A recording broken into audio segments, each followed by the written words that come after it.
আমাকে সময় দেওয়ার জন্য আমার শুভেচ্ছা জানবেন, কৃতজ্ঞতা জানবেন। অনেক ধন্যবাদ। আমি অনুষ্ঠান শুরুর আগে বলছিলাম যে জনাব ফরহাদ মজুমদার, আজকে অনেকগুলি বিষয় নিয়ে আপনার সঙ্গে আলোচনা করতে চাই, প্রশ্নের আকারে একটু বুঝে নিতে চাই যে আসলে আপনার ভাবনাটা এবং আপনার দিক নির্দেশনাটা। আমি প্রথমেই আপনার কাছে একটা বিষয় জানতে চাইবো যে এখন আমরা যেভাবেই বলুক না কেন অনেকগুলি পক্ষ দেখতে পাচ্ছি যারা রাষ্ট্র পরিচালনা করছেন বা সরকারে আছেন বা সরকারকে নিয়ে আরেক জায়গায় যেতে চাচ্ছেন, নির্বাচনের কথা বলছেন। সেই পক্ষগুলির মধ্যে আপনি কাকে ন্যায় ভিত্তিক বা ন্যায্য মনে করেন? এরকম কয়েকটা পক্ষের ক্ষেত্রে আপনি ন্যায় ভিত্তিক বা ন্যায্য কাকে মনে করেন? আমি প্রথমেই বলতে চাই সরকার প্রধান ডক্টর মোহাম্মদ ইউনূসের কথা। এরকম আরো কয়েকটা পক্ষের কথা আমি বলবো, আপনি কাকে ন্যায্য মনে করেন? ডক্টর মোহাম্মদ ইউনূসের বর্তমান অবস্থান কি ন্যায় ভিত্তিক বা ন্যায্য?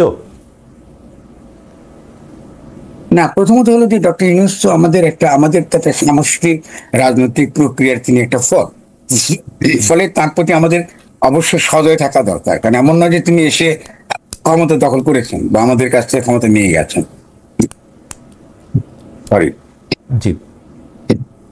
ফলে আমাদেরকে খুব স্পষ্ট থাকতে হবে যে ডক্টর ইউনূসকে আমরা বসিয়েছি পুরো গণ-অভ্যুত্থানের মধ্য দিয়ে তিনি এসেছেন।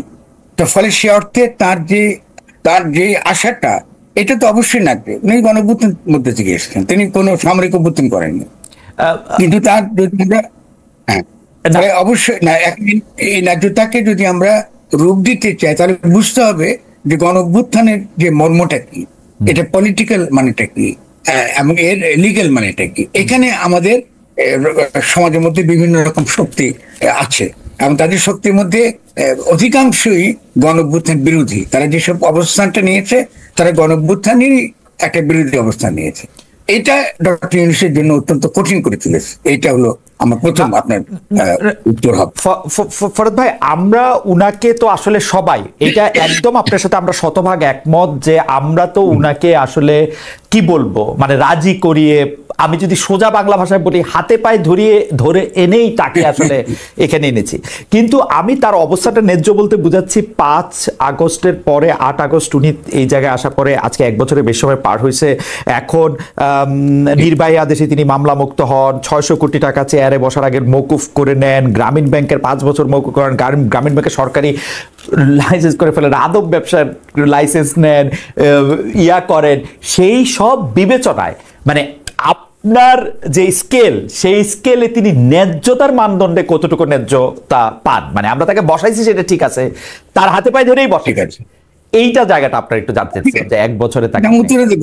প্রথমত আপনি এখন যে সমালোচনাটা করলেন, ওটা কিন্তু ব্যক্তি সমালোচনা করলেন। জি, আপনি ব্যক্তি ইউনূসের সমালোচনাটা, সে ছেলেটি অত্যন্ত ন্যায্য, এটা বলার অধিকার আমাদের সকলেরই আছে। জি, কিন্তু আমরা যেটা দেখেছি সেটা অন্যত্র। আমরা এটাই মানে আপনার এই যুক্তিটা বিপদটা বলি আপনাকে। বিপদটা হচ্ছে আপনি যে মূল যে প্রশ্নটা, রাষ্ট্রের প্রশ্নটাকে আড়াল করে ফেলছেন। রাষ্ট্রের প্রশ্নটা কি ছিল? যে গণ-অভ্যুত্থানের পরে আমরা একটা নতুন গঠনতান্ত্রিক প্রক্রিয়ায় প্রবেশ করব। ওটা প্রবেশ না করে আমরা কোথায় ঢুকে গেলাম? আমরা আবার শেখ হাসিনাকে ক্ষমতায় আবার পুনরায় প্রতিষ্ঠিত করলাম। শেখ হাসিনা ব্যক্তি আকারে রায়, কিন্তু তার ভোটটা কিন্তু আছে পুরো মাত্রায়। মানে যেহেতু তারই সংবিধানের অধীনে এটা রক্ষা করবার জন্য ডক্টর ইউনূস শপথ নিয়েছেন, তাহলে আমরা পলিটিক্যাল জায়গায় থাকি। আমি কি পরিমাণ অপরাধ করেছেন, কি দুর্নীতি করেছেন, বা আমরা বলতে পারবো যে তার যে কনফ্লিক্ট অফ ইন্টারেস্ট করেছেন, এটা ইতিহাসে বলার বহু আপনার দিন পাবো আমরা সামনে। আপনি রাষ্ট্রের প্রশ্নে থাকতে চাইছেন, আপনার এটা পরিষ্কার। আমি যদি তাহলে আমরা আর বাকি যাদের নিয়ে প্রশ্ন করব তাদেরকে কি রাষ্ট্রের প্রশ্নই রাখবো? যেমন আমার এবারের যিনি মানে যাকে নিয়ে আমরা আপনাকে প্রশ্ন করতে চাই, তিনি হচ্ছেন সেনাপ্রধান জেনারেল ওয়াকারুজ্জামান। তার অবস্থানটা আপনি ন্যায্য মনে করেন কিনা? আমি মনে করি তার অবস্থান ন্যায্য। আমি মনে করি এখানে অনেকের সঙ্গে অবশ্যই বিরোধিতা করব। প্রথম কথা হচ্ছে সেনা প্রধান, আপনি খেয়াল করুন, এটা একটা সেনার সমর্থিত উপদেষ্টা সরকার। ফলে আমরা যদি হিস্ট্রি খেয়াল করি বাংলাদেশের সেনাবাহিনীর, তাহলে আমরা দেখবো যে সেনাবাহিনী এবার চেষ্টা করছে যে তারা কোনোভাবে যেন তারা 1/11 মধ্য দিয়ে যে অপরাধটা করেছে, তাদের যে কলঙ্ক ঘটেছে, এমনকি আপনার শেখ মুজিবকে হত্যা থেকে শুরু করে দীর্ঘকাল তাদের যে কলঙ্ক ঘটেছে, তারা সেই কলঙ্কের মধ্যে ঢুকতে চায় না। এটা আমি তারা আন্তরিক, এটা আমি তাদের অনেককে চিনি এবং তাদের সেই আত্মসমালোচনা গুলো আছে বলে আমি এরকম অত্যন্ত শক্তভাবে বলতে পারি। আমি মনে করি সেনা প্রধানের, যেহেতু উনি পলিটিশিয়ান না, ফলে তিনি পলিটিক্যালি অনেক কথাবার্তা তিনি বলেন, যেটা তিনি বোকা বলে, কেন আমি বলবো আমি কথাটা, কারণ তিনি যখন বলেন যে তিনি সেনাবাহিনীকে রাখতে চান না বাইরে এবং তাদের ক্যান্টনমেন্টে ফিরে যেতে হবে, এই যে তিনি কথাটা বলেন এটাকে খুব যুক্তিসঙ্গত বুঝতে হবে। আসলে অত্যন্ত বিপজ্জনক সেনাবাহিনীকে বাইরে রাখা এবং সেনাবাহিনীকে ম্যাজিস্ট্রেসির ক্ষমতা দিয়ে বাইরে রাখাটা রাষ্ট্রের স্থিতিশীলতা শুধুমাত্র নয়, রাষ্ট্রের অস্তিত্বের জন্য সংকটপন্ন হয়ে ওঠে। ফলে তিনি বলছেন যে আমি ডিসেম্বরের মধ্যে ইলেকশন চাই, কিন্তু এই কথাটা তিনি বুঝাতে পারেন না, কারণ তিনি তো পলিটিশিয়ান নন, তিনি সেনাবাহিনীর লোক। ফলে সেভাবে তিনি কথা তিনি বুঝাতে চেয়েছেন। সেজন্য আমি মনে করি যে তার যে সেনাবাহিনীকে ফেরত নিয়ে আসা এবং একটা তার ভাষা তার চোখে একটা স্থিতিশীল সরকার মানে একটা রাজনৈতিক সরকার, যে কোনো রাজনৈতিক দল দায়িত্ব নেবে এবং দায়িত্ব নিয়ে তারা কি করবে, তারা রাষ্ট্র পরিচালনা করবে, তারা ক্যান্টনমেন্টে থাকবে। তো এটার মধ্যে আমি কোনো দোষের কিছু দেখি না। যদি সেনাবাহিনী যদি আলাদা করে কোনো কু করতে চাইতো, আলাদা করে তাদের যদি কোনো ভিন্ন রকম কোনো উদ্দেশ্য থাকতো, এটা আমরা দেখতাম। 2 নাম্বার আরো সিরিয়াস বলি, কারণ দিল্লি ক্রমাগত সেনাবাহিনীর মধ্যে অভ্যুত্থান ঘটাবার চেষ্টা করছে এবং এই দিল্লির অভ্যুত্থান ঘটাবার চেষ্টার মধ্যে আমাদের অনেকে বিভিন্ন প্রোপাগান্ডা মানে ওয়াকারের বিরুদ্ধে, ওয়াকারুজ্জামার বিরুদ্ধে বা সেনাপ্রধানের বিরুদ্ধে প্রোপাগান্ডার মধ্য দিয়ে কিন্তু তারা কিন্তু এটাকে আরো একসাথে বলবো যে ওই আগুনে কি বলে না, আগুনে ঘি ঢালা, আগুনে তেল ঢালা মতো, গ্যাস ঢালা মতো হয়েছে। এটা ছিল মারাত্মক পরিস্থিতি এবং এই পরিস্থিতিটা আমি খুব ঘনিষ্ঠভাবে পর্যবেক্ষণ করেছি এবং সেই ক্ষেত্রে আমি বলবো যে সেনাবাহিনী প্রতিষ্ঠান হিসেবে এটাকে রক্ষা করবার জন্য আমাদের কয়েকজন জেনারেলের যে আন্তরিকতা, এই আন্তরিকতাকে আমি গ্রহণ করি। তারা নন পলিটিক্যাল বলে, যেহেতু রাজনীতি বোঝে না বলে তারা কতগুলো ভুল করেছে। যেমন একটা ভুলের কথা বলি আপনাকে, যেটা আমাকে তাহলে আমরা দর্শকরা আমাকে সঠিক বুঝবে। যেমন ধরুন আপনার ওই যে মন্দিরে গিয়ে প্রদীপ জ্বালিয়ে 3 জন সেনাবাহিনী একসঙ্গে থাকাটা, এটা মারাত্মক রকম ভুল। কারণ এটা অত্যন্ত নেতিবাচক একটা কি বলে একটা ভাবমূর্তি তৈরি করে সেনাবাহিনী, যে সেনাবাহিনী একটা ভারতের অধীনে বা এখানকার একটা বিশেষ সম্প্রদায়ের অধীনস্থ একটি বাহিনী। এগুলো হচ্ছে মারাত্মক পলিটিক্যাল ভুল। তার মানে সেনাবাহিনী এখনো পর্যন্ত কোনো রাজনৈতিক যারা বুঝতে পারে তাদের সিদ্ধান্তের বা তাদের পর্যালোচনাকে তারা যথেষ্ট গুরুত্ব দিচ্ছেন না, এগুলো বিপদ তৈরি করবে। 2 নাম্বারটা হচ্ছে এগুলো আছে, আমি বলতে কিন্তু আমার অনেক তালিকা আছে, বলতে পারবো। এই জায়গাটাতে যদি একটা লাইন বলতেন, যে আপনি যে বলতেছেন যে পার্শ্ববর্তী দেশ ভারত যে হচ্ছে সেনাবাহিনীর ভিতরে অনেক অভ্যুত্থান পরিকল্পনা করছে বা মানে যেটাকে বলা হচ্ছে যে একটু ইন্ধন দেওয়া, সেইটা তারা দিচ্ছে বা জ্বালানি কাঠ দেওয়া তারা দিচ্ছে, বর্তমান সেনাপ্রধান এবং তার যে বাহিনী সেটা কি তারা নস্যাৎ করছেন নাকি তারা সেই ষড়যন্ত্রের অংশ? ষড়যন্ত্রের অংশ তো না বটেই, সেটা আপনি প্রশ্ন করেছেন, মানে তারা কি সেটি মানে ফাইট করতে পারছেন কিনা সেটা যদি আমরা বলি। যদি করতো তাহলে একদিনে ঘটে যেত, একদিনে ঘটে যেত। আমাদেরকে শুনুন, আমরা কোথায় খালেদ বিপদে পড়ি কি না, আমরা বিপদে পড়ি, আমরা সামগ্রিকভাবে রাষ্ট্রকে চিন্তা করতে পারি না, আমরা ব্যক্তিকে কেন্দ্র করে তখন সিদ্ধান্ত গ্রহণ করে বিপজ্জনক হয়ে পড়ে। সেনাপ্রধানের যদি আপনি তিরস্কার করতে চান, দোষ ধরতে চান, প্রচুর দোষ ধরতে পারেন, কিন্তু আপনাকে তো মনে রাখতে হবে যে আপনার এটা একটা প্রতিষ্ঠান, এটা রাষ্ট্রের একটা প্রতিষ্ঠান এবং এটা সে তার শুরু থেকে এই রাষ্ট্রের প্রতিষ্ঠানকে গড়তে দেওয়া হয়নি। শেখ মুজিবুর রহমান রক্ষী বাহিনী রাখতে চেয়েছেন, তিনি একটা এই যে স্থায়ী সেনাবাহিনী রাখতে, এর কুফল আমরা দেখেছি। কারণ শেখ মুজিবুর রহমানের হত্যা হয়েছেন, এটা তো আমাদের দেশের জন্য ভালো না। তাহলে আপনি এই সংঘাতগুলো তো মারাত্মক। আর অন্যদিকে দেখুন আজকে ডক্টর ইউনূসের সঙ্গে সেনা প্রধানের মধ্যে যে দূরত্বটা তৈরি করা হয়েছে খুবই পরিকল্পিতভাবে, এবং সেই ক্ষেত্রে আমি বলবো যে ওয়াকারুজ্জামান সাহেবও কিন্তু এটাকে কমাবার জন্য তার কোনো সক্রিয় উদ্যোগটা আমি দেখি নাই, হয়তো আছে কিন্তু আমি বাইরের থেকে আছি বলে আমি বুঝি নাই। কিন্তু অন্যদিকে ডক্টর ইউনূসের দিক থেকে কিন্তু এই ব্যবধানটুকু দূরত্বটুকু তারা টিকিয়ে রেখেছেন, এটা কিন্তু দেশের জন্য ভালো না। আপনাকে তো কিছু ব্যাপারে আপনাকে অবশ্যই আপনাকে কম্প্রোমাইজ করতে হবে। ফরহাদ ভাই, আমরা আপনার দেখানো পথে আমরা এখন একটু রাষ্ট্র কাঠামোটার মধ্যে থাকি, আমরা আবার ওই ব্যক্তিগত মানে ডক্টর মোহাম্মদ ইউনূসের সাথে সেনাপ্রধান বা ওই আলোচনাটা আমরা একটু পরে ধাপে আসি। আপনি বিএনপির অবস্থান ন্যায্য মনে করেন কিনা? মানে আমাদের আর যে অবস্থান আছে যে বিএনপি, জামাত, এনসিপি এবং ইসলামী শাসনতন্ত্র সহ ইসলামী দলগুলোর অবস্থান আপনি ন্যায্য মনে করেন? প্রথমে বিএনপির কথা শুনি। আমি বলবো যে বিএনপির রাজনীতিটা বিএনপির জন্য আত্মঘাতী হয়েছে, ন্যায্যতার চেয়েও এটা আরো খারাপ। বিএনপি তো ন্যায্য নয়, একটা গণঅভ্যুত্থান হয়ে গিয়েছে। ফলে গণঅভ্যুত্থানে জনগণের যে জনগণের যে অভিপ্রায়, এটাকে বিএনপি একদমই সম্মান করেন। বিএনপি এসে বলতেছে আমাদেরকে 3 মাসের মধ্যে আমাদেরকে নির্বাচন দাও, ফলে এটা তো হতে পারে না। একটা গণঅভ্যুত্থান হয়েছে শুধু নির্বাচনের জন্য না, এবং ক্রমাগত এই আজকে যে আমরা ডক্টর ইউনূসের যদি আমরা সমালোচনা করি, তাহলে তার সমালোচনা পুরোটাই কিন্তু বিএনপির ঘাড়েও পড়ে। কারণ বিএনপি যে পরিমাণ চাপটা দিয়েছে ডক্টর ইউনূসকে নির্বাচনের জন্য, যার ফলে ডক্টর ইউনূস অনেকগুলো একটা পর একটা ভুল করেছেন। কারণ রাজনৈতিক দলগুলো জনগণের প্রতিনিধি নয় গণ অভ্যুত্থানের পরে। আমাদের দেশে অনেকগুলো কনসেপ্ট আছে ডমিনেন্ট, যেগুলো আমাদেরকে ভাঙতে হবে। রাজনৈতিক দলগুলো এই যে নিউ লিবারেল ইকোনমিক পলিসিকে আমরা বলতে পারি এদের অধিকাংশই মাফিয়া এবং লুটেরা শ্রেণীর প্রতিনিধি। কারণ আপনি কখনোই সাধারণ মানুষ এই আপনাকে 5 কোটি 10 কোটি 50 কোটি টাকা দিয়ে তারা কিন্তু আপনার এই নির্বাচনে তারা অংশগ্রহণ করতে পারবে না। ফলে আপনি যখন এই নির্বাচনের কথা বলেন, বাংলাদেশকে গঠন করবার প্রশ্নটাকে বাদ দিয়ে আপনি স্বভাবতই এই পুরো গণঅভ্যুত্থানের বিপক্ষে দাঁড়ান। ফলে বিএনপি তো ন্যায্য তো হওয়ার প্রশ্নই আসে না। বিএনপি আগাগোড়াই গণঅভ্যুত্থান বিরোধিতা করেছে, এবং গণঅভ্যুত্থানকে নস্যাৎ করাটা ছিল তার রাজনীতির প্রধান লক্ষ্য। অথচ বিএনপি সবচেয়ে বেশি উপকৃত এই গণঅভ্যুত্থান থেকে। আজকে দেখুন, আজকে যে পরিমাণ সম্মান আপনার খালেদা জিয়া পেয়েছেন, এবং সঙ্গে যে আপনার কি বলে আমাদের তারেকের উপর যেসব মামলাগুলো ছিল, সে মামলাগুলো তো উঠে গেছে। ফলে গণঅভ্যুত্থানে কোথাও নিট কিন্তু যে ফল এটা বিএনপি পেয়েছে। অথচ বিএনপি একটা জনগণের সঙ্গে একটা মারাত্মক বিশ্বাসঘাতকতা করেছে। কারণ জনগণ চেয়েছে আমরা একটা নতুন গঠনতন্ত্র করতে চাই, সেক্ষেত্রে বিএনপি জাতীয় সরকারে থাকতে পারতো। কারণ প্রথম দিকে তো আমি প্রত্যেকটা নেগোসিয়েশনে যুক্ত ছিলাম, এবং আমরা বলেছি যে আসেন আমরা একটা জাতীয় সরকার করি।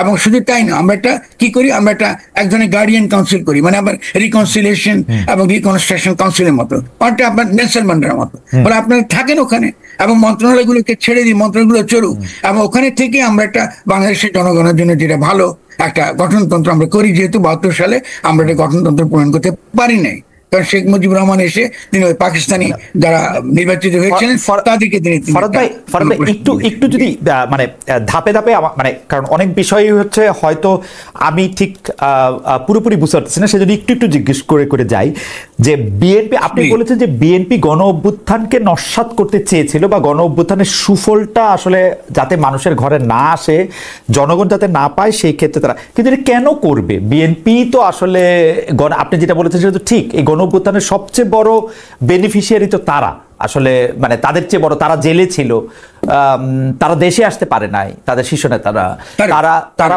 মামলা মোকদ্দমা দিয়ে জেরবার ছিল, মানে এক একজনের বিরুদ্ধে অনেক মামলা করে বসে। আমাদের সকলে তার জন্য বিএনপির প্রতি সহমর্মী, আমাদের কোনো অসুবিধা নেই। কিন্তু তারা এটা কেন করবে, মানে গণ অভ্যুত্থানটা নস্যাৎ তারা কেন করতে চাইবে, বা এটা সুফলটা তারা নস্যাৎ করতে চেয়েছে ভেরি সিম্পলি, যেহেতু তারা লুটেরা মাফিয়া শ্রেণীকে রিপ্রেজেন্ট করে। আমরা এই বিএনপি তো আপনার আমাদের যে জিয়াউর রহমানের বিএনপি তো না, এটা তো খালেদা জিয়ার বিএনপি তো না। ফলে এই বিএনপি তো আমরা আগের সেই বিএনপি কে ভেবে বিচার করতে পারবো না। এখানে যারা এখানে পুরো বিএনপি যারা পরিচালনা করে, তাদের মধ্যে অধিকাংশ আপনি এস আলমের গোলাম, অনেকে বসুন্ধরার সঙ্গে যুক্ত, অনেকে নানান রকম লুটিয়া মাফিয়া শ্রেণীর স্বার্থে। ফরহাদ ভাই, 2001 থেকে 2006 এর বিএনপি খালেদা জিয়ার বিএনপি ছিল, 2025-এর বিএনপি খালেদা জিয়ার বিএনপি না, মানে কি মৌলিক পার্থক্য? যদি লুটেরা মাফিয়া শ্রেণীকে রিপ্রেজেন্ট তারা করে, তাহলে তারা তখনও করছে, এখনো করবে, মানে ব্যাপারটা তো তখন করে নাই, এখন করবে, ব্যাপারটা কিরকম? অনেক পার্থক্য আছে, আমাদের হিস্ট্রি ভুলে যাবেন না। যেমন আজকে যদি আমরা বলি যে শেখ মুজিবুর রহমান তো বাংলাদেশের যে আন্দোলনে তিনি তো একটা সামনের সারিতে একটা মানুষ ছিলেন।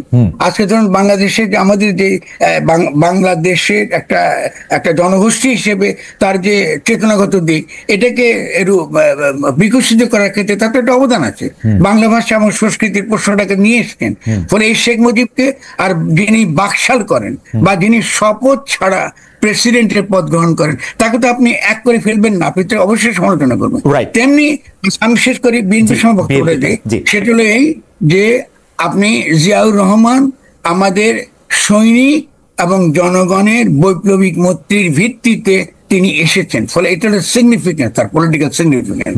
এই জিয়া রহমান এসে বাংলাদেশের অর্থনীতি সম্পর্কে এবং একই সঙ্গে এই আঞ্চলিকভাবে বাংলাদেশ কি করে তার নিজের স্বার্থ রক্ষা করতে পারে, তার একটা পথ রূপরেখা কিন্তু তার অনুযায়ীর মধ্যে কিন্তু আমরা দেখি। ফলে স্বভাবতই তার একটা রাজনৈতিক সচেতনতা ছিল। এবং শুধু তাই নয়, আর দেখুন আজকে জিয়া রহমান এসে আওয়ামী লীগকেও রাজনীতি করবার সুযোগ করে। আমরা যদি বেগম জিয়াতে আসি, মানে 2001 যদি চলে আসি আর কি, ফরহাদ ভাই আপনি বলতেছিলেন যে এই বিএনপিকে আপনি খালেদা জিয়ার বিএনপিও বলতে চান না, তো সেই ক্ষেত্রে আমি বললাম যে না, চাই অবশ্যই না, এটা বলি না, আমি তো আপনাকে ব্যাখ্যা করে দিই বিএনপির ইতিহাস। সেখান থেকে খালেদা জিয়া যখন আপনার জিয়াউর রহমান তিনি যখন তাকে তখন হত্যা করা হয়, কারণ একজন মানুষ যিনি ধরে রাখতে চেয়েছে সেই স্পিরিটটা একদিকে, এবং অন্যদিকে এরশাদ বিরোধী আন্দোলনকে তিনি নেতৃত্ব দিয়েছেন। সেই খালেদা জিয়া তো আপনি এটা বলে তো চলবে না, তিনি ম্যাট্রিক পাস একজন মহিলা, তার তখনও মনে খেয়াল আছে কিনা আপনার, আমি কিন্তু তখন তার পক্ষে 100 ভাগ তার পক্ষে ছিলাম, আপনি 100 ভাগ, কারণ তিনি জনগণের অভিপ্রায়কে তিনি ধারণ করেন। এবং আমি এখনো মনে করি বাংলাদেশের নিরাপত্তার প্রশ্নে, যে কারণে আমি তার সঙ্গে অত্যন্ত ঘনিষ্ঠভাবে কাজ করেছি, বাংলাদেশে যদি নিরাপত্তা, জাতীয় স্বার্থ, জাতীয় নিরাপত্তার প্রশ্নটা আসে, আমি খালেদা জিয়াকে, বেগম খালেদা জিয়াকে 100 ভাগ তার উপর নির্ভর করি। সেই ক্ষেত্রে আমি তাকে বিশ্বাস করি, আস্থা, তার পূর্ণ আস্থা আছে। কিন্তু তার অন্যান্য যে সকল নেতাগুলো বিএনপিতে ঢুকেছে, তারা তো খালেদা জিয়া কমাননি, তারা তো আপনার খালেদা জিয়ার সঙ্গে তো না।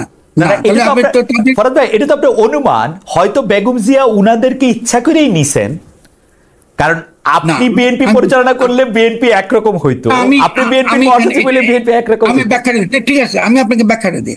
আমাদের এখানে রাজনৈতিক দলগুলোতে গড়ে ওঠে আমাদের আর্থ সামাজিক বাস্তবতার ভিত্তিতে, আপনার কথাটা সত্য, কিন্তু এই ক্ষেত্রে খালেদা জিয়াকে আমি দায়ী করতে পারবো না। কেন? কারণ আমাদের এখানে পরবর্তীকালে যখনই আমাদের অবাধ বাজার ব্যবস্থাটা এসে গেল এবং রাষ্ট্র বিভিন্ন বড় বড় প্রকল্পের ধারক হলো এবং রাষ্ট্র হয়ে উঠলো খুব দ্রুত বেগে টাকা কামাবার একটা ক্ষেত্র, তখন আপনি নতুন প্লেয়ারদেরকে দেখেছেন রাজনীতিতে, নতুন ধরনের প্লেয়ারেরা। এই নতুন প্লেয়ারদের উদ্দেশ্য হচ্ছে রাষ্ট্র ক্ষমতায় যাওয়া এবং বিভিন্ন বড় বড় প্রজেক্টে নিয়ে গ্রহণ করে এবং বিভিন্ন ব্যবসা দখল করে তাদের এই আর্থিক স্বার্থটাকে আদায় করে।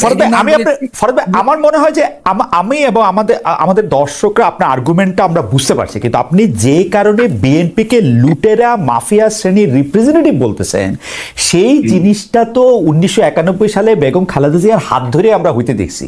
উনি 300 আসনে এসব প্রার্থীকে নমিনেশন দিচ্ছেন, প্রার্থীকে যারা আমি ব্যাখ্যা করতে, নমিনেশন ব্যাপারটা যখন ব্যবসা হয়ে গেছে, এটা লুটে মাফিয়া শ্রেণীর রাজনীতি হয়ে গেছে। যেদিন থেকে আপনি নমিনেশন দিয়ে ব্যবসা শুরু করলেন, তখন এটা তো আগের বিএনপি না। আপনি জিয়াউর রহমানের চর্চাটা আপনি খেয়াল করেন, জিয়াউর রহমান সময় আমাদের বয়সও কম ছিল, ওই জিয়াউর রহমানের বিরোধিতা করেছি আমরা, কিন্তু তারপর যে জিয়াউর রহমান কথা বলেছে, জিয়াউর রহমান মধ্যে আপনার রেডিক্যাল লেফটরা ছিল যারা বাকশালের সময় অত্যাচারিত নির্যাতিত হয়েছে। ফলে আপনি এভাবে দেখেন, আপনি যদি প্রশ্নটা তৈরি করেছেন আমাকে করেছেন ব্যক্তি কেন্দ্রিক, ফলে স্বভাবত আমার উত্তরটা ব্যক্তি কেন্দ্রিক হয়ে যাচ্ছে। কিন্তু মূল প্রশ্ন হচ্ছে যে আমাদের সোসাইটির রাজনীতির যে বিকাশটা ঘটেছে, এই বিকাশের যে কুফলটা, এই কুফলটা বিএনপির উপর পড়েছে। আপনি যদি আমাকে আমার বক্তব্য শুধরাতে বলেন, আমার মনে হয় যে প্রতি বা একটা সংগঠন হিসেবে আপনি বিএনপির যে চেহারাটা আপনি এখন তুলে ধরেছেন, যে কারণে ও গণঅভ্যুত্থানকে নস্যাৎ করেছে, এইটা মনে হয় পরিষ্কার যে যেহেতু ও লুটেরা মাফিয়া। আমি আপনাকে একটু অ্যাড করব, কারণ বিএনপি যদি নির্বাচনের কথা, নির্বাচনই দাও 3 মাসের মধ্যে দাও, 6 মাসের মধ্যে দাও, 1 বছরের মধ্যে দাও, মানে নির্বাচনের প্রশ্নটাকে সে যদি এইভাবে সামনে না আনতো, কারণ নির্বাচন তো হবেই, আপনি নির্বাচন চলতে পারেন না রাষ্ট্র। ফলে আপনি কি গণপরিষদ নির্বাচন চাইছেন, নাকি আপনি জাতীয় সরকার চাইছেন, নাকি আপনি স্থানীয় সরকার চাইছেন? এই বিষয়গুলো তো বিএনপি আমাদেরকে পরিষ্কার করে নাই। কিন্তু ফরহাদ ভাই, আমার কাছে মনে হয় আমরা যখন আপনার কাছে, আপনি নিশ্চয়ই লিখবেন এটা সম্পর্কে, তখন নিশ্চয়ই এটা তুলনামূলক বিবেচনায় দেখব যে কে আগে এটা শুরু করেছিল। ইউনূস সাহেব 5 বছর আগে থাকতে চেয়েছেন, এই ইরাদা আগে প্রকাশ হয়েছে, নাকি বিএনপি চাপ আগে দিতে শুরু করেছে, সেইটাও আপনি নিশ্চয়ই আপনি বিশ্লেষণ করে আমাদের দেখাবেন। আমি এখানে এখন এই পর্যায়ে, মানে এই আলাপের পর্যায়ে আমি আপনাকে জামাতের ন্যায্যতা প্রসঙ্গে একটু বলি। জামায়াতে ইসলামী কি আসলে এখন ন্যায্য আছে? পিআর না হলে নির্বাচন হবে না, নির্বাচন আমরা চাই না, ঐক্যমত প্রশ্নে এই ব্যাপারটা এরকম, আমরা এরকম, মানে আপনি আমাদের ব্যাখ্যা আমরা করতেই পারি, কিন্তু জামায়াতে ইসলামীর অবস্থানটা আপনি ন্যায্য মনে করেন কিনা? আমি এখন আমি বুঝতে পারছি যে আপনার প্রশ্নের মধ্যে একটু গরজ আছে। আচ্ছা, সরি, আপনি ঠিক করে দেন। প্রশ্নটা কিন্তু ন্যায়ের প্রশ্ন না। জি, প্রশ্নটা হচ্ছে যে আমরা 72 সালে এক স্বাধীনতা যুদ্ধের পরে আমরা একটা রাষ্ট্র গঠন করতে পারি না, জনগণের অভিপ্রায়কে আমরা ধারণ করতে পারি না। আমাদের অনেকগুলো অত্যন্ত ক্রিটিক্যাল একটা এরিয়া আছে, আমরা পারি নাই। এবং না পারতে আমরা যখন এই যে এরশাদ বিরোধী আন্দোলন করলাম, তারপরেও কিন্তু আমরা একটা রাষ্ট্র গঠন করতে পারলাম না, এবং এবারও কিন্তু আমরা একটা রাষ্ট্র গঠন করতে পারলাম না। ফলে ব্যাপারটা কিন্তু ন্যায্য আর অন্যায্যের প্রশ্ন না। যদি আমরা রাষ্ট্র গঠন করবার এই যে জনগণের যে অভিপ্রায়, সেই অভিপ্রায়কে বাস্তবায়িত করবার ক্ষেত্রে জামাতের কি কোনো ইতিবাচক ভূমিকা আছে? আমি বলি জামাতের কোনো ইতিবাচক ভূমিকা আমি এই মুহূর্তে দেখি না, কিন্তু ক্ষতিকর কিছু দেখি না। কেন বলি আপনাকে? কারণ জামাত একটা রাজনীতি করে এবং তার একটা আদর্শিক রাজনৈতিক দল, এবং আমি যতটুকু বুঝি জামাত ধরে নিয়েছে যে যদি তারা ডিসি গুলো জামাতপন্থী হয় তাহলে তারা ইতিমধ্যে রাষ্ট্র ক্ষমতায় চলে গেছে। তারা ফলে নির্বাচন নিয়ে তারা খুব একটা ব্যস্ত নয়।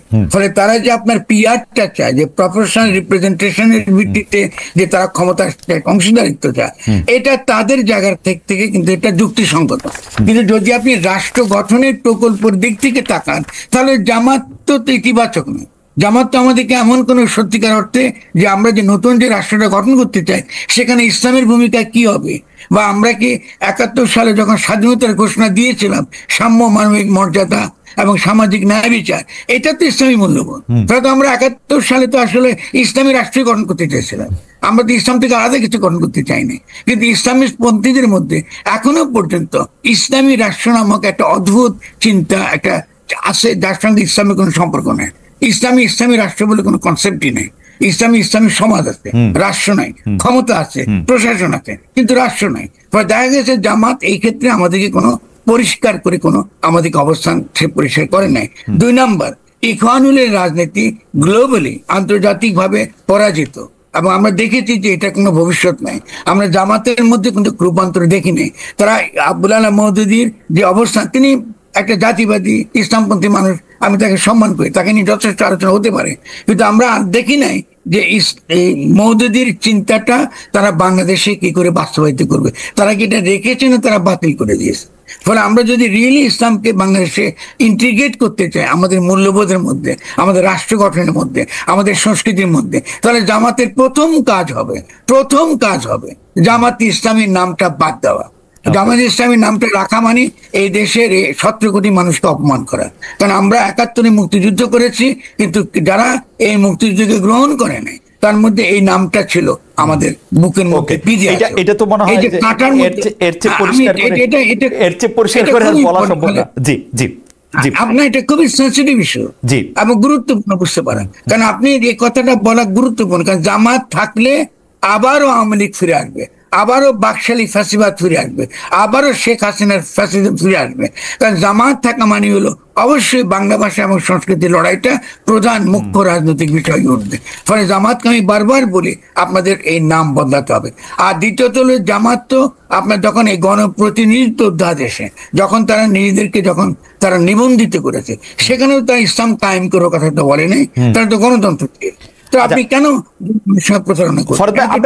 ফরদ ভাই, আমরা একটু আগাই। আমরা শুধু এই জায়গার মধ্যে থেকে আপনি আর এক লাইন বলবেন কিনা, বা এটাতে আপনি কোনো কিছু আছে না যে জামাত থাকলে আবার আওয়ামী লীগের ফিরে আসার সম্ভাবনা থাকবে, এবং আপনি সমানা বলছেন, আপনি বলছেন আসবেই, এটাকে আরেকটু লাইন বলবেন যে এটা কি আসলে এরকম করে বলে এখন যে সেকুলার এবং এই যে বাঙালি জাতিবাদী যে রাজনৈতিক ধারা আওয়ামী লীগ নামে বা বেনামে যেটা আছে, জামাত আছে বলে আছে। বাংলাদেশের তাদেরকে আমরা বামপন্থী বলি, যারা ডেফিনেটলি তারা মনে করে তাদের তো কি, তাদের যে মূল যে লড়াইয়ের ক্ষেত্র তো এটাই যে আপনি যদি একটা ইসলামী রাষ্ট্র কায়েম করতে চান, ইসলাম আমাদের সংস্কৃতির অংশ। আর আমি আমার লেখাতে বারবার দেখিয়েছে যে ধর্মের একটা ক্রিটিক আমাদের লাগবে। ইসলামে আমাদের শুধু আমাদের ধর্ম মাত্র না, ইসলাম আমাদের আগামী দিনে রাষ্ট্র গঠনের ক্ষেত্রে ইসলাম একটা অত্যন্ত গুরুত্বপূর্ণ ভূমিকা থাকবে। কিন্তু এমন একটা ভূমিকা, যে ভূমিকা আমরা তথাকথিত ইসলামপন্থী এবং সেকুলার পন্থী সকলে আমরা একমত হতে পারি, এটা হলো রাষ্ট্র গঠনের প্রক্রিয়া। এই আর কি। আপনি যদি বিবেকটা টিকিয়ে রাখেন, এই বাইনারি ইসলাম বনাম সেকুলারিজম, এটা আত্মঘাতী। এখান থেকে বেরিয়ে আমার মনে হয় যে আপনার এই কথা থেকেও আরো অনেক কিছু বিষয় আলোচনার আছে। যেমন আমি শুধু আমার 2 পয়সাটা একটু দিয়ে রাখি, যে প্রায় আমরা শুনি, কতদিন আগে বিএনপি শীর্ষ নেতার কাছেও আমরা শুনলাম যে আমরা কোরআন সুন্নাহ বিরোধী কোনো আইন করব না। বাংলাদেশে কি কোনো কোরআন সুন্নাহ বিরোধী আইন আছে? আমি তো খুঁজে পাই না কোন আইন কোরআন সুন্নাহ বিরোধী, আমি তো বুঝতে পারি না। কিন্তু এইটা বারবার এরকম করে বলা হয় কেন? এবং আপনিও আজকে বলছেন যে তারা যখন গণপ্রতিনিধিত্ব ওই জায়গাটার মধ্যে স্বাক্ষর করে তখনও জামাত ইসলামীও তো বলে নাই যে ইসলামী শাসন কিভাবে প্রতিষ্ঠা করবে। এই ব্যাপারটা নিয়ে নিশ্চয়ই বড় আলোচনা দাবি রাখে। আপনি আরো দুইটা রাজনৈতিক অস্তিত্ব সম্পর্কে যদি একটু বলেন, একটা হচ্ছে এনসিপি, একটা হচ্ছে ইসলামী শাসনতন্ত্রের নেতৃত্বে বা আরো ইসলামিক দলগুলি, একটু সংক্ষেপে যদি বলেন, অনেক প্রশ্ন জমে গেছে আসলে। এনসিপিটা যদি একটু বলেন, এনসিপির অবস্থানটা আপনি কিভাবে দেখেন? এই ফেব্রুয়ারিতে তাদের জন্ম। এনসিপি তরুণেরা একটা গণঅভ্যুত্থান করেছে, ফলে তাদের প্রতি আমাদের একটা সমর্থন থাকবে। জনগণ সমর্থন করেছে, বাস্তবে সমর্থন করেছে, তাদের নেতৃত্বে গণঅভ্যুত্থানটা হয়েছে। তাদের সঙ্গে যুক্ত ছিল আমাদের সৈনিকেরা, যারা বলেছে যে আমরা এরপর আর গুলি করবো না। পরে সভাপতি সাদা মানুষের গুলি করতে তারা অস্বীকার করেছে বলে সভাপতি শেখ হাসিনার পক্ষে আর এই আমাদের এই শাসন ব্যবস্থা থাকা সম্ভব ছিল না। ফলে এনসিপির এই যে ঐতিহাসিক গুরুত্ব, এটা তাকে দিতে হবে। কিন্তু বৈষম্য বিরোধী ছাত্র আন্দোলন, ছাত্র তরুণদের আন্দোলন এক জিনিস, আর নির্বাচনবাদী এনসিপি যে নির্বাচন করতে চায়, গণঅভ্যুত্থানের যে লক্ষ্য, এটা সফল হবার আগে, এটা বাস্তবায়িত হবার আগে এই এনসিপিকে আমি গ্রহণ করি না। কারণ নির্বাচনবাদটা আমাদের সবচেয়ে বড় রাজনৈতিক সমস্যা। নির্বাচন দরকার, কিন্তু নির্বাচনবাদ অত্যন্ত মুশকিল। তার নির্বাচনটা দরকার আমাকে একটা গণপরিষদ নির্বাচনের জন্য, নির্বাচন দরকার আমাকে একটা জাতীয় সরকারকে স্থানীয় সরকার নির্বাচনের জন্য। নির্বাচন একটা পদ্ধতি মাত্র। ফলে এনসিপির রাজনীতির দ্বারা তারা প্রতিষ্ঠা করতে পারে নাই যে নির্বাচন একটা প্রক্রিয়া মাত্র। কিন্তু প্রতিষ্ঠা না করে তারা এখনো বলছে যে তারা নতুন সংবিধান চায়, আমরা একমত। এবং তারা এখনো বলছে যে তারা এই বিচার চায়, আমরা একমত। এবং তারা এখনো তারা যে সকল ন্যায্য কথাবার্তা বলছে তার সঙ্গে আমরা অত্যন্ত একমত। কিন্তু আমরা চেয়েছিলাম একটা এই 8 তারিখে যে ধরনের সরকার গঠিত হয়েছে তার বিপরীতে গণঅভ্যুত্থানের ধারাকে কন্টিনিউ করা। তারা সরকারে গেছেন, সরকারে যখন গেছেন আমাদের কোনো আপত্তি নাই, কিন্তু সরকারে গিয়ে মন্ত্রী হিসেবে তারা সফল হন নাই। একজন তরুণ সারা জীবন পরিশ্রম করে একজন মানুষ একটা মন্ত্রী হবার জন্য, যেহেতু সে দেশের সেবা করতে পারে ওই মন্ত্রিত্বের ক্ষমতা নিয়ে, এবং সে করতে পারে। এটা না করে তারা মন্ত্রিত্ব ছেড়ে দিয়েছেন, এবং মন্ত্রিত্ব এই যে মন্ত্রণালয়গুলো পরিচালনার ক্ষেত্রে আমরা বাইরে থেকে দেখছি আন্তরিকভাবে পেশাদারিত্বের সঙ্গে এটা তারা করেন নাই। এটা তরুণদের জন্য অত্যন্ত ক্ষতিকর হবে আগামী দিনে। তার মানে তরুণরা একটা মন্ত্রণালয় চালাতে পারে না, এটাই তারা প্রমাণ করলেন। এগুলো তো ক্ষতি করবে, কারণ আপনাকে তো শেষাবধি তো রাষ্ট্র আপনাকে চালাতে হবে। তারপর যে তরুণরা গণঅভ্যুত্থান করেছে এদের পক্ষে এরপর আবার মন্ত্রী হতো, কি করে মন্ত্রী হবেন? আপনি মন্ত্রণালয় চালাতে পারেন নাই এবং আপনি ছেড়ে দিয়েছেন। আমি যে নাই ছেড়ে দিতে ভালো, এটা আমি প্রশংসা করি, এটা তার নৈতিকতার প্রশংসা করি। কিন্তু যদি তরুণদের যদি মন্ত্রণালয় চালাবার যোগ্যতা তার অর্জন না করে, এটা তো আমার জন্য আর বড় ক্ষতির ব্যাপার। কারণ আমার তো বয়স হয়েছে, ওদেরকে তো রাষ্ট্র চালাতে হবে, পরে এদেরকে তো শিখতে হবে, ভুল ত্রুটি সহ শিখতে হবে। ফলে মন্ত্রণালয়ে যে মন্ত্রণালয় তার তামাশা করার ব্যাপার, মন্ত্রণালয় তামাশা করার ব্যাপার। এটা একটা প্রশাসন, এটা একটা মন্ত্রণালয়, এটা একটা একটা একটা একটা বিশাল একটা ক্ষেত্র রাষ্ট্রের, যেটাকে পরিচালনা করার দক্ষতা আছে। আপনার সেক্রেটারিদের উপরে আপনি তাদেরকে পরিচালনা করার দক্ষতা অর্জন করার বিষয় আছে, শেখার বিষয় আছে। ফলে আমরা ইতিমধ্যে যদি 3 জন যদি মন্ত্রী তারা যদি এখানে আসতেন, ভালোভাবে সফলভাবে করতেন, আমরা 3 জন নতুন নেতা, জাতীয় নেতা পেতাম। 3 জন জাতীয় নেতা। আচ্ছা, এই জাতীয় নেতা থেকে আমরা এটা পরিষ্কার। আমি ইসলামী দলগুলো যদি ইসলামী শাসনতন্ত্র আন্দোলন খুব ছোট করে বলেন, যে ইসলামী শাসনতন্ত্র আন্দোলনের এই গণঅভ্যুত্থান সফল হওয়ার পরে, যেটা 5 তারিখ, তারপর থেকে 1 বছরের বেশি পার হয়েছে, তাদের অবস্থানটা আপনি কি মনে করেন? আপনি আমাকে ন্যায় বা ন্যায্য আমি আর বলতেছি না, মানে আপনি ইসলামী দলগুলো, আপনি যখন ইসলামী দল বলেন তখন আমি দেখেছি ইসলামী দলগুলো যখন মাজার ভাঙা হয়েছিল তাদের কোনো অবস্থান আমরা দেখিনি। মাজারগুলো যখন ভাঙা হয়েছিল তখন তারা কিন্তু এই আমাদের স্মৃতি ক্ষেত্র অত্যন্ত সরল একটা রূপ, মানে গণরূপ। কারণ মাজারে আপনি আস্তিক, নাস্তিক, হিন্দু, মুসলমান, বৌদ্ধ, খ্রিস্টান যে কেউ যেতে পারে। এবং সংস্কৃতির দিক থেকেও সেটা এমন একটা সংস্কৃতি যেটা আপনাকে আল্লাহর নিকটবর্তী করে, মানে এমন সংস্কৃতি যেটা অলওয়েজ হয় আল্লাহ বন্দনা, নবীর বন্দনা, ধর্মীয় গানগুলো এখানে অতিরিক্ত গাওয়া, আধ্যাত্মিক জায়গা, ক্ষেত্র জায়গা। দেখা গেছে এই ইসলামী দলগুলো ইসলাম বলতে যেটা বোঝে, আর আমাদের সাধারণ মানুষ ইসলাম বলতে যেটা বোঝে, এর মধ্যে আকাশ এবং পাতাল ব্যবধান রয়েছে। 2 নাম্বার হলো ইসলামপন্থী দলগুলো, এই যে যারা মাজারে যায় বা যারা নামাজ কালাম পড়ে বা যারা আপনার ইবাদত বন্দী করে, একই সঙ্গে যারা একটা সমাজে সকলের সঙ্গে সহাবস্থানের সঙ্গে থাকতে চায়, এই বৃহৎ জনগোষ্ঠীর সঙ্গ থেকে তারা কিন্তু বিচ্ছিন্ন। ফলে আমরা দেখেছি এটা প্রমাণিত হয়ে গেছে, তাদের কোনো অবস্থান আমরা কিন্তু দেখিনি। 2 নাম্বার, আমরা দেখেছি তারা মুখে ইসলামপন্থী বলছে, কিন্তু তারা এখনো গাজায় ফিলিস্তিনিদের পক্ষে লড়াই করবার জন্য বাংলাদেশে একটা শক্তিশালী আন্দোলন করতে তারা চাইছে না। না চাইবার একটা বড় কারণ হলো এই, তারা সকলে চায় না মার্কিন যুক্তরাষ্ট্রে রুষ্ট করতে, কারণ তাদের ইচ্ছা আগের মতোই যে মার্কিন যুক্তরাষ্ট্র তাদেরকে ক্ষমতায় বসাবে এবং আগামী দিনে তাদের ক্ষমতায় রাখতে সহায়তা করবে। ফলে ইসলামপন্থীরা আদৌ ইসলামপন্থী কিনা এটা তো তর্কের বিষয়। আপনি ইসলাম বলতে আপনি কি বুঝেন আর আমরা স্বাধীন মানুষ কি বুঝে, এটা তর্কের বিষয়। কিন্তু ফরহাদ ভাই, মানে আপনি কিন্তু এই তর্ক বা এই যুক্তি প্রদর্শন জারি রেখেছেন, মানে আমার জ্ঞান বুদ্ধিমতে 30-35 বছরেরও বেশি একই কথা। কিন্তু আপনি কিন্তু যারা ইসলাম পন্থাটা নিয়ে যাদের আঁকড়ে আসেন তাদের আপনি খারিজ করে দিতেছেন না, তাদের বলতেছেন এটা তর্ক করতে হবে, কিন্তু তারা কিন্তু আপনাকে খারিজ করে দিচ্ছে, বলতেছে যে ইসলামের কোনো ভার্সন নাই, ইসলামের কোনো মানে এডিশন নাই, ইসলামের কোনো সুগার কোটেড কোনো রকম রূপ নাই, এবং যেইটা বই খাতায় নাই ওইটা ইসলাম না। এবং আপনি যেটা মাজার কেন্দ্রিক যেটার কথা বলতেছেন, এইটাতে মনে হয় আপনি সবচেয়ে বেশি সমালোচিত হইতেছেন মনে হয়। না, অসুবিধা নাই, আমি তো সমালোচিত হবই, কারণ আমি সাধারণ জনগোষ্ঠীর পক্ষে কথা বলি। আর তারা যে ইসলামের কথা বলে এটা আদৌ ইসলাম কিনা তার সাথে আলোচনার বিষয় হবে। ইসলামের বই খাতা কি? তারা কথা বলে দলিল, তো দলিল মানে কি? ইসলাম তো ওই আকারে এসেছে। হাদিস তো ইসলামে হাদিস আমি পড়বো অবশ্যই, কিন্তু হাদিস তো আমার জন্য বাধ্যতামূলক কিছু নেই। আর কোরআন তো নিজেকে কখনো আইনের বই বলে নাই, জানেন আপনি। তাদেরকে তো আমি যে প্রশ্ন করেছি সে প্রশ্ন উত্তর দিয়ে তো এটা শেষ হয়ে যায়। কোরআন তো নিজেকে কখনো আইনের বই বলে নাই।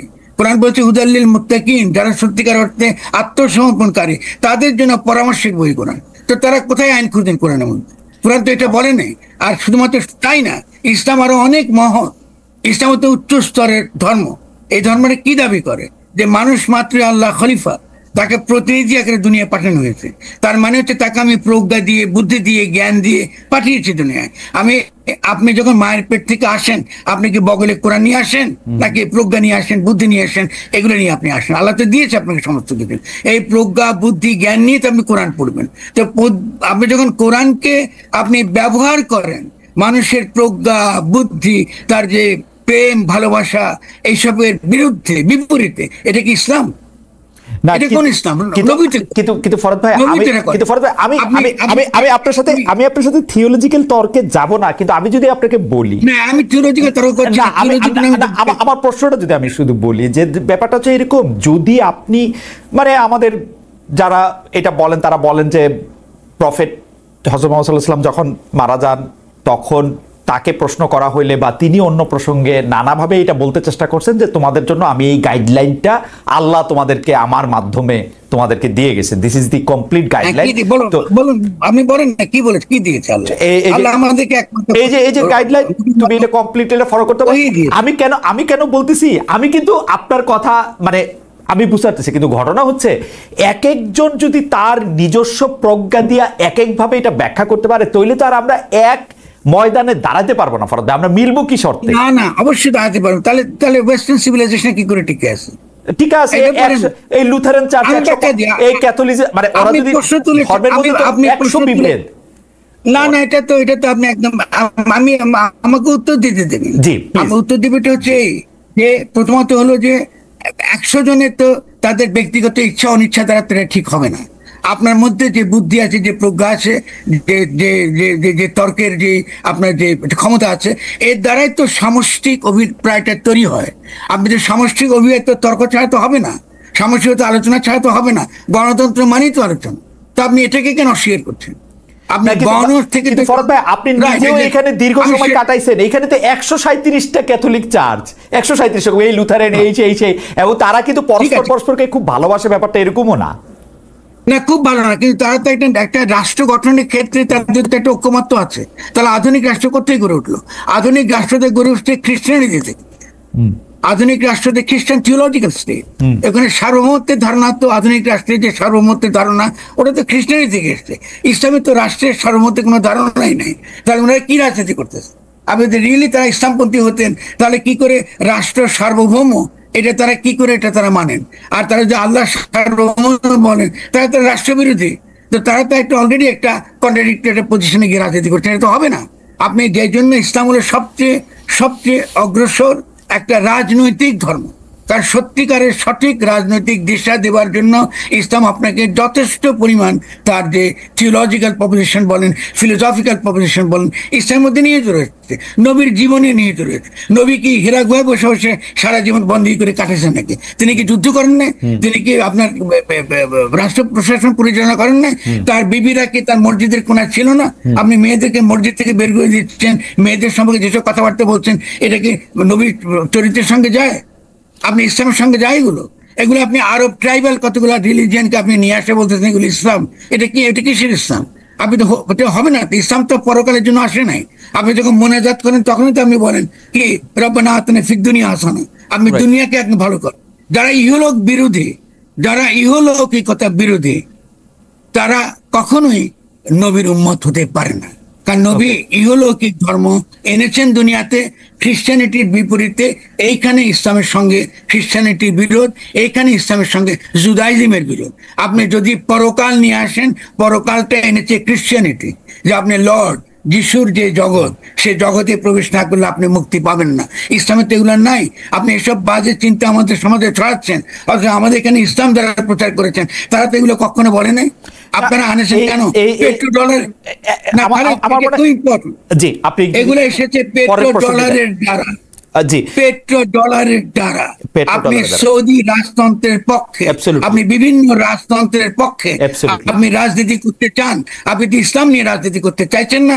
ইসলাম নিয়ে রাজনীতি যদি করেন তাহলে অবশ্যই আমরা সকলে বসে বাংলাদেশে একটা ছোট করে এই প্রসঙ্গে একটা শেষ কথা, যে ফরহাদ ভাই আমাদের একজন দর্শক, ইনি আপনাকে প্রশ্ন করেছেন যে ওনার নাম সোহেল সাদি। ফরহাদ ভাই আপনি এই উত্তরটা বেশি এটা লম্বা করেন না, খালি প্রশ্নটা আমি অন্য প্রসঙ্গে চলে গেলাম, প্রশ্নটা গুরুত্বপূর্ণ মনে হইলো বলে আপনার কাছে প্রশ্ন করতেছি। যে উনি প্রশ্ন করতেছেন যে তিনি যে ইসলামের কথা বলেন, অর্থাৎ আপনি যে ইসলামের কথা বলেন, সেই ইসলাম তিনি কার কাছ থেকে শিখেছেন? তার ইসলাম শেখার উৎস কি? আমার ইসলাম শিখা, আলহামদুলিল্লাহ, আমার ইসলাম শিখার উদ্দেশ্য হচ্ছে উৎস, মুহাম্মদের জীবন। উৎস ভাই, সোর্স। উৎস মানে উদ্দেশ্য, কোরআন তো একটাই, সোর্স কোরআন তো একটাই, জি, কোরআন তো দুইটা না। আচ্ছা, ফলে কোরআনকে আমি পড়তে পারবো না। আমি যদি কোরআনই পড়তে না পারি, কোরআনকে বোঝার যে ক্ষমতা, সে বোঝার ক্ষমতার জন্য যে আপনার মনের যে তৈরি করা, মনের যে যত্ন, যেটাকে আমরা আধ্যাত্মিকতা বলি, আধ্যাত্মিকতা সহজ মানে হলে মনের যত্ন করা। ফলে সেই কোরআনকে বোঝার জন্য মনের যে যত্ন, সেই যত্নটা আমি করি। সেই যত্নটা কি? অপরের প্রতি ভালোবাসা, অপরের প্রতি প্রেম। কেউ যদি আমার চেয়ে ভিন্ন কথা বলে, তার সঙ্গে কথা বলে, সুন্দরভাবে কথা বলে, এটা মীমাংসা করা। কিন্তু আপনি তো আমার উপর চাপিয়ে দিতে পারেন না। আপনি যেমন এই আইনিও একমাত্র কোরআনে আছে, এটাই আল্লাহ বলছে। আপনি কথা কথা আমাকে বলেন এটা আল্লাহ বলছে, এটা বলাইতে তো আপনি অলরেডি কুফরি করে ফেলছেন। আল্লাহ তো আপনাকে কিছু বলে নাই। আপনি যা বলছে তার নবীকে বলেছে, অর্থাৎ কোরআনে আছে। আপনি এবারে এরকম বুঝেছেন এটা বলতে পারেন। আমি তো বলি যে আমি কোরআন বলে যেটা বুঝেছি এটাই বলতেছি। আমি যে দাবি করছি না আমার ব্যাখ্যা একমাত্র ব্যাখ্যা। আপনি যুক্তির সঙ্গত আমাকে নাকচ করে দিন, আমি মেনে নেব। কিন্তু আচ্ছা, এইটা নিয়ে আসলে কথা বলা খুব ইন্ট্রিগিং। কিন্তু অনেকেই বলতেছেন যে এই বইটা আমরা পড়তে শুরু করছি, আগে বিশ্বাস হয় না, যুক্তি দেওয়া বিবেচনাটা তো আমার পরের। আমি তো আগে এটাতে বিশ্বাস করবো, আমি এটা আমার প্রভুর নামে পড়বো, আমি এটাতে বিশ্বাস স্থাপন করবো। আচ্ছা, আমি এখন আপনাকে আরেকটা কথা বলি পরিষ্কার। ইসলামে বিশ্বাস বলে কোনো শব্দ নেই। ইসলামে আছে ঈমান। ঈমানের বিশ্বাস এক কথা না। শুনুন, এইভাবে যে শব্দার্থ বদলিয়ে দিয়ে আমরা পুরো ধর্মকে বদলাই ফেলে। বিশ্বাস আছে খ্রিস্টানিটি। আপনি যখনই বিশ্বাস বলবেন দেন ইউ আর এ খ্রিস্টান। আচ্ছা, ইসলামে বিশ্বাস বলে কিছু নেই। মানে তাহলে এটা একটু আরেক লাইন একটু বলেন ফরহাদ ভাই। যখন এটা আলিফ লাম মিম যালিকাল কিতাবু রাইবা, ওইটা যখন বলা হইতেছে তখন এটা আমাকে তার উপরে বিশ্বাস রাখতে বলা হইতেছে না? মানে আপনি মানে সেমেন্টিক না কেন? এটা ভিন্ন জিনিস। কোরআন নিজের সম্পর্কে বলতেছে, আমি এখানে যা যা বলতেছি এটা মিথ্যা না, এটা তো বিশ্বাসের ব্যাপার না। এটা তো বিশ্বাসের ব্যাপার, কিচ্ছু নাই ওখানে। ওর কথার উপরে ও আমাকে আস্থা রাখতে বলতেছে তো, মানে এটাকে আমি না কিভাবে না, বলবো? কোথায় এই শব্দের মধ্যে নাই তো, এই আপনাকে শব্দই নাই, আস্থা আচ্ছা রাখতে তো। ঠিক আছে, মানে নো, আপনাকে আপনাকে কোরআনটা পাঠিয়েছে আল্লাহর ওহী হিসেবে, কোন দলিল আকারে না, ওকে, দলিল আকারে না। 2 নাম্বার, হ্যাঁ আপনাকে সূরা বাকারায় পরিষ্কার বলছে আপনি প্রতিনিধি, আল্লাহর খলিফা, আপনি কোরআন বুঝবার সমস্ত ক্ষমতা আপনার আছে। আপনার কোনো তফসির তৃতীয় ব্যক্তির থেকে ব্যাখ্যা জানার তো দরকার নেই, আপনি পড়তে পারেন না। এই যে এখন আপনি আপনার বুদ্ধি প্রজ্ঞা সব বাদ দিয়ে, আমার মনে হয় যে বাংলাদেশের আলেমরা যারা আছেন, যাদেরকে আমরা বিভিন্ন শিক্ষা প্রতিষ্ঠানে শিক্ষকতা করতে দেখতেছি, তাদের অনেকেই আপনার সাথে এই জায়গাটায় বিরোধিতা করেন বা আপনার মতো, হ্যাঁ, কিন্তু কিন্তু কিন্তু আমরা একটু আগাই। আমরা এই যে রাষ্ট্র যাওয়ার পর আপনি যদি এই পর্যায়ে একটু খালি শেষ প্রসঙ্গে, ন্যায্যতা বা অবস্থানের প্রসঙ্গে, সেটা হচ্ছে সোশ্যাল মিডিয়া ইনফ্লুয়েন্সাররা যারা খুব মানে আমাদেরকে প্রভাবিত করতেছেন, তাদেরকে আপনি আসলে কিভাবে দেখেন? আমাদের দর্শকরা ডক্টর পিনাকি ভট্টাচার্যের কথা বলছেন জনাব ইলিয়াস হোসেনের কথা, তারা যেহেতু অনেক ইনফ্লুয়েন্সিয়াল, তাদের অবস্থানটা আপনি কিরকম ভাবে দেখেন?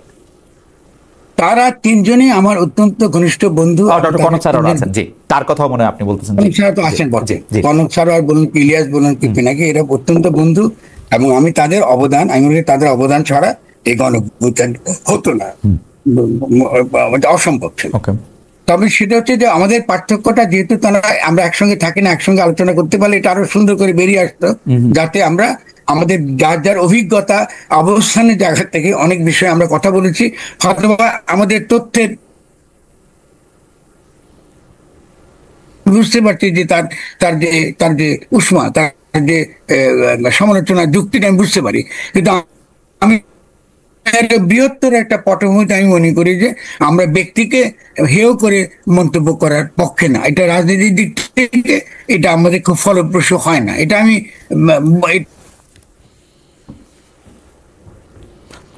ফরহাদ ভাইয়ের কথা একটু কেটে কেটে আসছে, এটা কি সংযোগটার একটু প্রবলেম? আমরা ফরহাদ ভাই, এখন কি আপনি আমাকে শুনতে পাচ্ছেন? জি ফরহাদ ভাই বলেন। আমি আপনাকে শুনতে পাচ্ছি।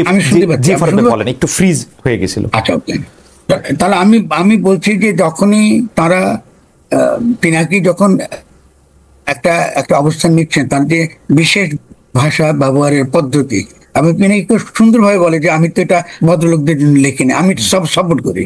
ফলে তাদের এই যে জনগণের কাছে ছড়িয়ে যাওয়া, একটা জনমত তৈরি করবো গুরুত্বপূর্ণ। আমি মনে করি যে আমার ভূমিকাটা যদি কিছু থেকে থাকে, আপনি যেভাবে হাজির করেছেন এই 3জনের পাশাপাশি, আমার ভূমিকাটা হচ্ছে যে মূলত মূল মর্মটা, রাজনীতির মূল মর্মের জায়গাটা ধরিয়ে দেবার চেষ্টা করা, এবং এটাকে পিপলের কাছে নিয়ে যাবার দায়িত্ব তারা নানানভাবে তারা করেছে। অনেকে সমালোচনা করে তাদের এই তথ্যটা ঠিক নয়, বা অনেক সময় উস্কানি দিয়েছে, অনেক সময় তারা বম্ব সৃষ্টি করেছে, এই সমালোচনা থাকতে পারে, আমি সেটার মধ্যে প্রবেশ করছি না। যে কোনো রাজনৈতিক ক্যাম্পেইনটা অলওয়েজ সাধারণ মানুষের মধ্যে একটা জনমত তৈরি করার চেষ্টা, সেইটাই তারা তাদের জায়গা থেকে করেছেন। ইনফ্লুয়েন্সার হিসেবে তারা ডেফিনেটলি সফল।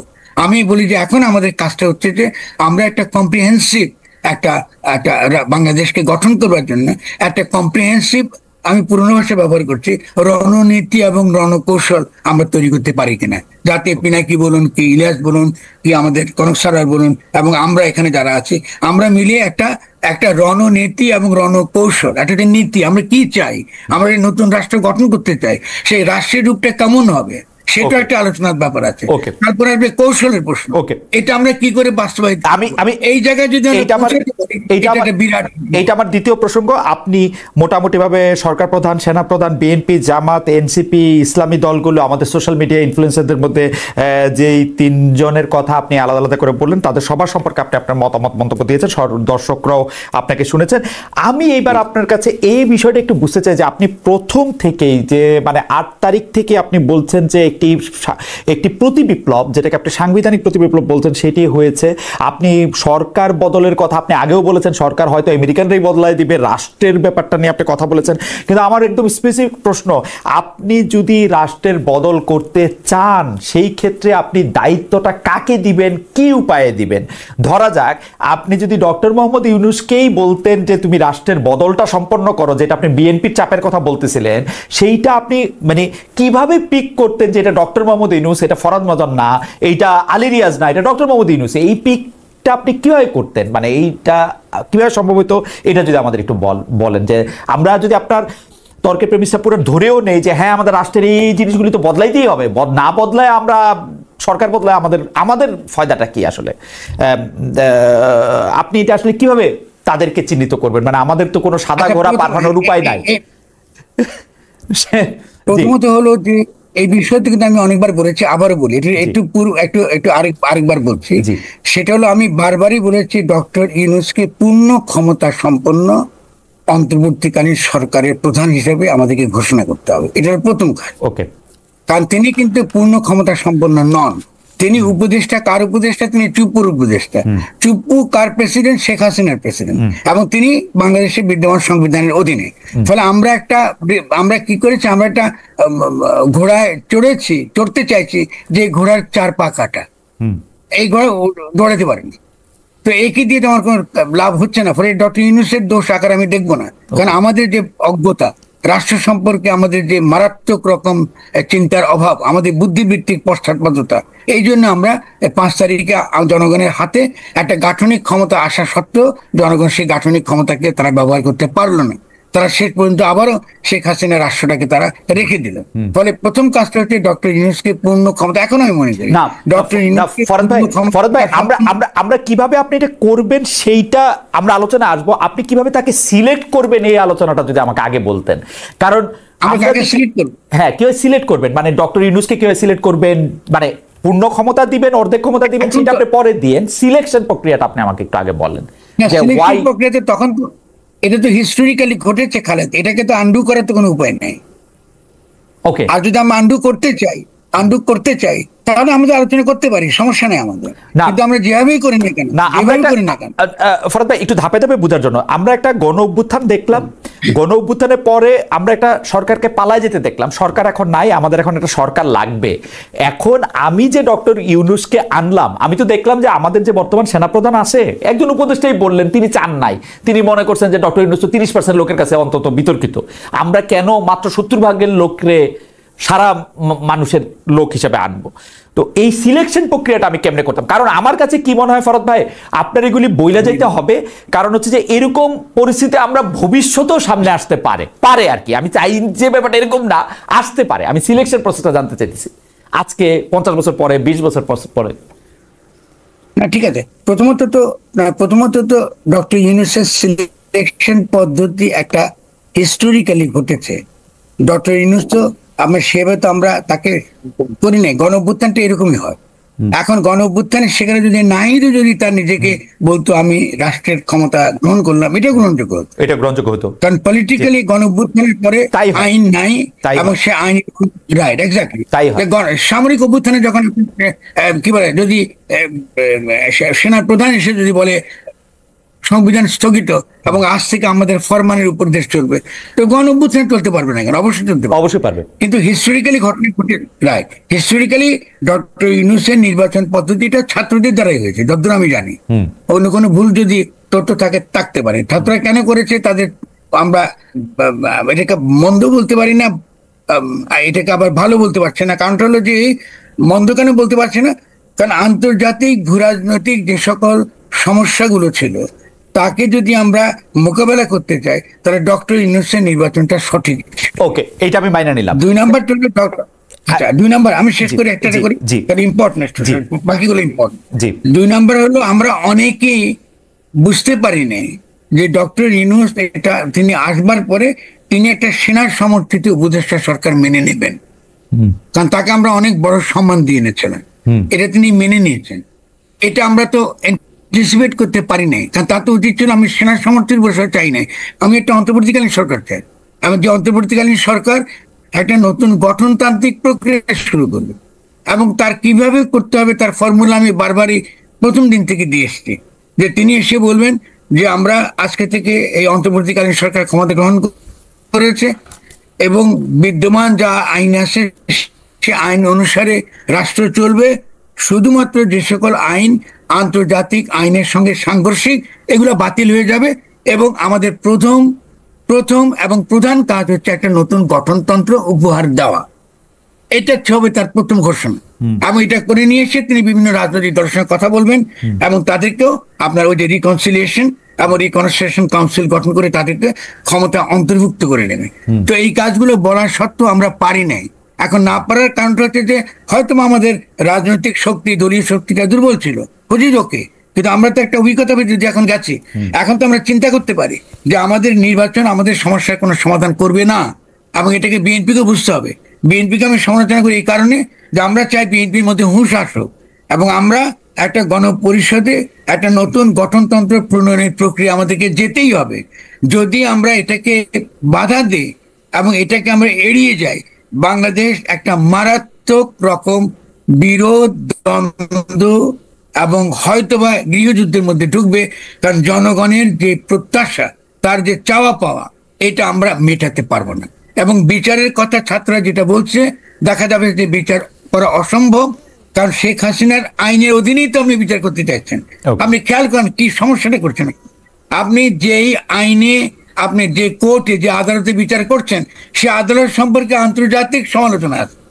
তো আপনি ওই আদালত রাখবেন না কেন? আপনাদের গণ আদালত তৈরি করার কথা, যাতে দ্রুত বিচার আপনাকে সম্পন্ন হতে পারে। আর যেহেতু ডক্টর ইউনূসের কাছে পূর্ণ ক্ষমতা নাই, ফলে তদন্ত করার ক্ষমতাও তার হাতে নাই। ফলে এগুলো তো বুঝার বিষয়, এটা তো অত্যন্ত কাণ্ডজ্ঞানের বিষয়। কিন্তু ফলে পূর্ণ ক্ষমতা অন্তর্বর্তীকালীন ডক্টর মোহাম্মদ ইউনূস যতটা মানে পশ্চিমা, মানে আমি যদি বলি যে উনি যতটা পশ্চিমা লোক বা পশ্চিমা শিক্ষায় শিক্ষিত লোক, উনি কি একটা গণ আদালত করার বা সংবিধান স্থগিত করে, বা যেটা আপনি প্রথম থেকে বলতেছিলেন ছুঁড়ে ফেলে দিয়ে, ধরেন শহীদ মিনারের শপথ নিয়ে একটা লোক, উনি তো খুবই কাঠামো, মানে উনি তো খুবই স্ট্রাকচারাল মানুষ, মানে উনার পক্ষে কি এটার বিকল্প আর কোনো কিছু করা সম্ভব ছিল কিনা প্র্যাকটিক্যালি, যেই কারণে এটা উনি করে নাই। আর দ্বিতীয় যে কথাটা হচ্ছে, এইটা উনি অন্তত কয়েকবার বলেছেন বলে আমি শুনেছি, কারণ উনি শপথ নেওয়ার পরে উনার সঙ্গে আমার সরাসরি কথা হয় নাই, উনি নাকি বারবার এই কথা বলেছেন যে আমি কিন্তু 111-এর মতো মানে ফখরুদ্দিন হয়ে মঈনুদ্দিন মাসুদুদ্দিনদের সরকারের মধ্যে যাইতে চাই না, আমার ক্ষমতা আর্মি থেকে এক্সক্লুসিভ হইতে হবে, এবং এইটা যদি তোমরা নিশ্চিত করতে পারো তাহলে আমি আসবো। সুতরাং উনি তো পূর্ণ ক্ষমতাবানই ছিলেন। আপনি যদি এইটা নিয়ে একটু এটা নিয়ে যদি একটু আপনি বলতেন। ক্ষমতার প্রশ্নটা শুধু ভূরাজনৈতিক শক্তির বলে হয় না, ভূরাজনৈতিক শক্তির বলে হয় না। রাষ্ট্রের যে পুরনো যে রাষ্ট্রটা, কলোনিয়াল যে রাষ্ট্রটা আমরা ধারণ করছি, ফলে সে রাষ্ট্রটাই তো নড়বড়ে। আপনি এটা দ্বারা তো কোনো মৌলিক কোনো পরিবর্তন কিছু করতে পারবেন। দেখেন, আপনাকে ডক্টর ইউনূসকে আনডান করে দিয়েছে, তার বিভিন্ন রকম কাজকে বিভিন্ন সময় কিন্তু আপনার প্রতিবন্ধকতা তৈরি করেছে আমলাতন্ত্র। তিনি পারেন না এটা করতে, এটা সম্ভব না তার পক্ষে করা। আর দ্বিতীয়ত, তিনি যেহেতু শপথ নিয়েছেন এই পুরনো সংবিধানের অধীনে, ফলে পুরনো আদালত রয়ে গেছে, পুরনো আইনই আছে আর পুরনো প্রক্রিয়ায় আছে। আপনি যে এখন যে আপনার এই যে মামলা করতেছেন, একজনের সঙ্গে আরো 100 জন জুড়ে দিচ্ছেন, এটা মোকাবেলা করতে করতেই তো তার দিন শেষ হয়ে যাচ্ছে, তার পক্ষে সম্ভব না এটা করা। ফলে সেই জন্য আপনাকে পূর্ণ ক্ষমতা লাগবেই। এটা কিন্তু আপনার কাছে কি মনে হয় না যে ক্ষমতা জিনিসটা অনেকটা উপলব্ধি করারও বিষয়? ডক্টর মোহাম্মদ ইউনূস যেহেতু রাজনৈতিক দলের বা মানুষের সমর্থনটা সেইভাবে উপলব্ধি করতে পারেন না, সেজন্য যতই আপনি তারে ক্ষমতা দেন তিনি আর ক্ষমতাবান হইতে পারবেন না। এই কারণেও একটা দলের বা গোষ্ঠীর আসা উচিত না, যারা নির্বাচন দিয়ে বা জনগণের ক্ষমতা দিয়ে আসে, আমার আপনার ইচ্ছার ফলেই শুধু বৈশা গেল, এটা হয় না। মানে আমি বলতে চাইতেছি, ডক্টর মোহাম্মদ ইউনূস যদি একটা পলিটিক্যাল পার্টি 50 লাখ বা 50 কোটি ভোট নিয়ে আসতেন, তিনি অনেক বেশি স্ট্রং হইতেন কিনা। আমি তো তারা অনেক দুর্বল দেখি প্রথম দিন থেকেই। মানে এইটা আওয়ামী লীগে ক্ষমতা থাকতো, ধরেন আপনি এইগুলা পলিটিক্সে খুব ভালো তর্ক না।